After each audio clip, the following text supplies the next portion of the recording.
Alrighty guys, figured I'd go ahead and cover this. So I've gotten one of these Lindberghs to turn on. As you can see here, the marquee is not lighting up, so I'm gonna have to replace the...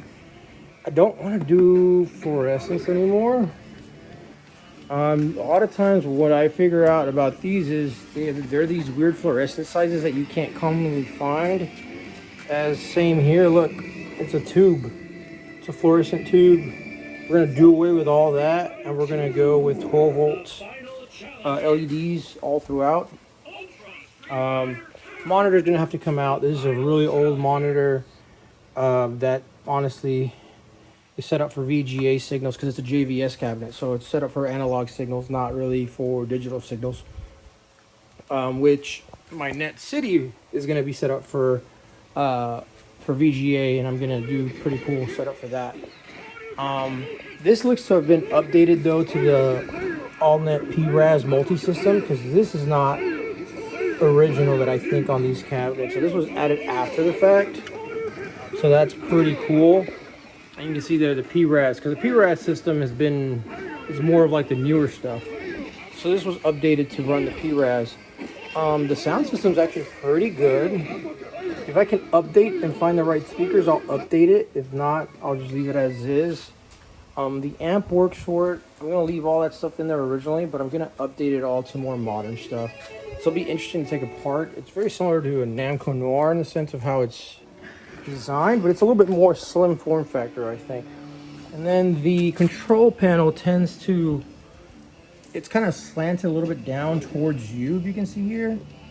I removed all the tape that they had on here because the operators in Japan, they realized that all the sweat from people will eat away at the metal, so they just kind of put like this adhesive black tape on there to kind of protect that from happening more, which is good. But you can see there's already pitting, same as my Namco Noir cabinets. They have a lot of play on them, over 100,000 plays. Both of my Namco Blancs don't have much. They're like under 20 or 30,000 plays at most. And my Capcom Vulix cabinets that I just got, those are around 40,000 plays. So that's not too bad.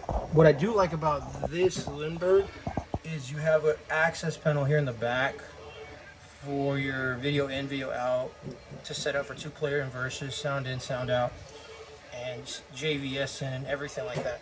So it's really cool that they made that kind of thing for you to run a Versus setup very easily. But I'm going to remove this stuff honestly because I can't use it.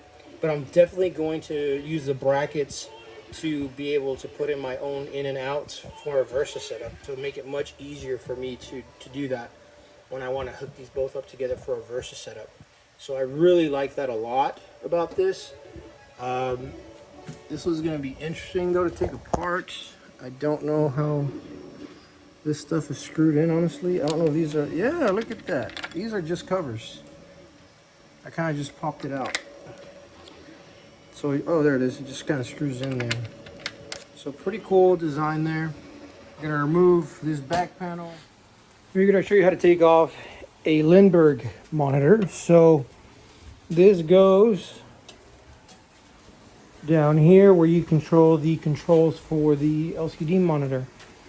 There's 6 caps that reveal 6 screws, 3 on each side. You have to remove also, what else? There's 2 audio speaker connectors on each side. Here's one.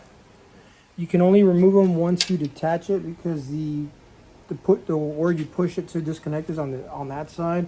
So there's one on each side, and this is the connector for the fluorescent up here. Once you do that, then you can pull it out and detach it from the cabinet, which is pretty easy and straightforward.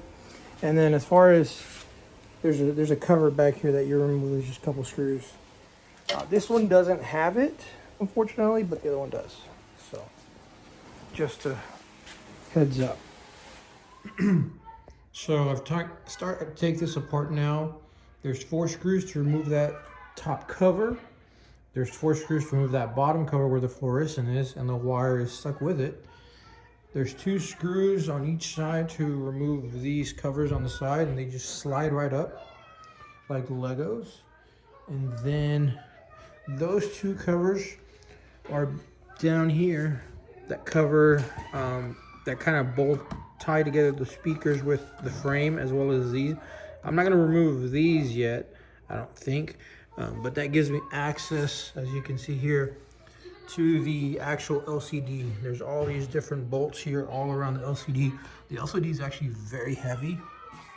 They used aluminum parts with plastic and metal brackets, so it's actually pretty well built. So let's see how this goes. So it's a LCD monitor, Toshiba. To get access to this, you really have to remove 2 screws for that. So you can remove that, and then you'll have access to all of the screws, all of these brackets that go all around it. Under the brackets will be these black screws that hold that cover in place. Once you remove those screws, and there's 8 screws, 4 on each top and bottom, to remove this panel here. So like I show you here, panel is loose, but all the weight of this thing is on this. This is extremely heavy, like very, very heavy. Here's the fans that we're running here. This didn't have fan issues, but what I'm gonna do probably is I'm gonna replace those fans with Noctua fans to get this going, and I'm not gonna be using any of this stuff anymore. The only thing I will be using is the bracket, because this bolts on to the cabinet. So what I'm gonna have to do is I'm gonna have to figure out a way to put that LG monitor in here and be able to preserve this shell, which I'm pretty sure I can, because this is thicker than that. So I'll preserve the shell to be able to stick it back on the arcade cabinet. So this will be pretty interesting to figure out, but it should work out. I think it'll work out nicely. It's a lot of work to dismantle all of these parts, tons of screws, but if you keep track of it, it's pretty easy. I figured I'd show you this mess. You can't even see through that. That's how thick and overheated this thing will get, because there's no more ventilation. That's really bad. But I'm gonna use the housing, but the monitor's coming out. Funny thing is, it's actually a Sharp monitor, you see there. So it's a combination of Toshiba and Sharp. So there is the chassis removed. This is just the pure monitor there.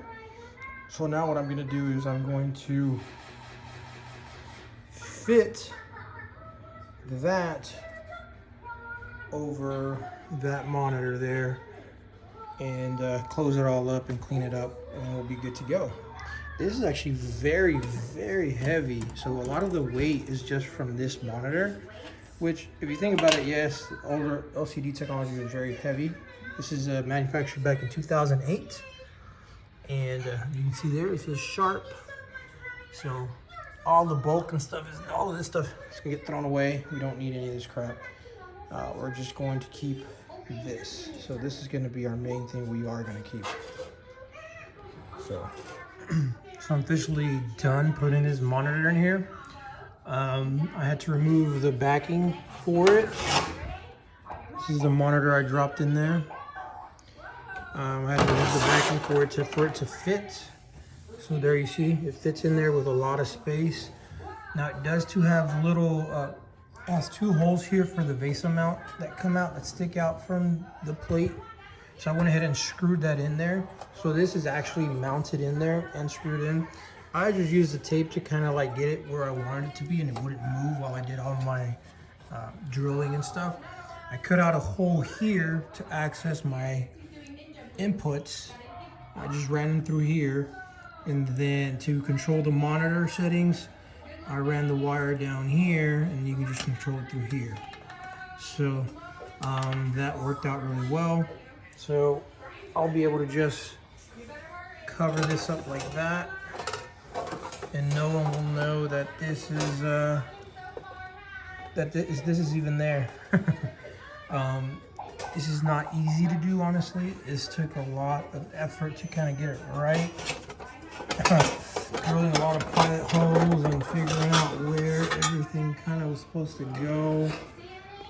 There's a lot of very fine details in this, but thankfully I'm using the original shell, and I'm able to fit everything in. Right now I'm just bolting everything down. I wanted to show you before I closed it up. All right, figured I'd cover what I did to add the service ports to these. I just went to Walmart and bought these. These were like, they sell these in 2-packs for like 12 bucks or whatever. So I just cut into them. Thankfully, the way they designed this, so there's a noise filter that goes through here and all this different jazz stuff. But this is what connects to the actual cabinet. So luckily they made this very modular where you just disconnect it and remove the entire section here in the back. So here they have where you put in your plug, your standard PC plug here for power. Now they do have a service outlet here on the back, which I think is really good. I didn't want to mess with that anyways because I wanted it to turn on whenever the cabinet was turned on. So what I ended up going is the route of here. So they have pretty much like a little breaker here, which is pretty cool, designed by Mitsubishi. So all of this stuff over here goes in through here, through this breaker, and then it comes out through here to this connector. So that's what I decided to do, is I decided to just, you know what, let's tap into that. And so, you know, it's white, black, and green. Green is ground, white is hot, black is the return for that hot wire. So I just spliced it in, easy. Made it look as legit as possible. Put the ground here, did it to both sides. And so now I have my service ports here for all of my modern stuff that I'm putting in, because I'm putting modern LEDs, putting a power supply for that. And then the power supply for if you want to run a console, or if you want to run a PC, stuff like that. So that way you can, instead of having to, you know, hacksaw anything, you just tap in right here to just put in whatever power supply. And plus my monitors, those are running on different voltage than the original power supply. That power supply is running at 24 volts, and my monitors are not running in that power. They're running at like 12 volts anyways, or 19, whatever the case may be. So I can just stick whatever I want here to power it without having to go through cutting the originals or anything like that. I wanted to make it look as original as possible without messing too much with all the original wiring. Because if someone wants to run a JVS setup, they can do it still. But here's some more, there's some fuses that are there. So I did a good job with this, honestly. SEGA did a good job with setting this up and making it easy and modular to disconnect and reconnect and stuff. So let's go ahead and put it back. So before, what I used to do is I used to go in the settings and update the up, down, left, and right for the Pico. But once I messed with the Brooks board once, I realized, you know what, it'd be easier to do this. So what I do now is I remove, on the sand walls, you remove that top cover and you move the metal plate. And it gives you the ability to lift this entire micro switch setup and just flip it. So you just pick it up and see if I can do it with one hand here. So you pick it up like this. It reveals the entire joystick, and then you can just flip it and it'll fit right in, and you can just put the locking bracket and you're good to go. So that's a good little quick easy tip for that. Definitely long and overdue, guys, but here is a finished Lindbergh cab that I had been working on for a while. I ended up trading one of them for the Aero City that I did a video on not too long ago. And so I figured I'd finish this video showing you what it looks like once you updated it with a better monitor. So I mean, it looks great. This looks really, really good. Really happy with this. I went with cool whites up here for LEDs and wired them in, did a 12 volt and all that. And it's cool whites up here, but because the plexi has an amber tone to it, that's why it looks amber. But I mean, I used the original amp because the amp actually is really good on these, and it's running two little 2.5 inch speakers and then the little tweeter there. So it's a really good sound. It doesn't sound bad at all. It's actually more than enough. I'm really surprised with it. And then the artwork from the Norse, which is a successor to the Lindbergh, fits in here perfectly. So I just put it in there just so it won't be blank, and it looks really good. I think the Tekken 7 artwork works really, really well with the aesthetic of the Lindbergh being gray and black. It just works really, really well with the artwork. And then, of course, I just run a test bench here with a switch console because it's super easy to hook up and test. Well, you can see there I've got it wired into the audio, and then I left the original wiring. I left all the original wiring, so if they want to convert this back into original arcade Lindbergh hardware, they can, or JVS, or whatever the case they want to do, they can do that. So, but I don't have room to keep this, so this has got to go. I've got too much retro cabs now, and this one is on the chopping block. So if anybody's interested, reach out. Maybe I'll still have it by then. But as always, you guys have a good one. And if anybody has a Lindbergh, these are some of the stuff you can do with them. Take care.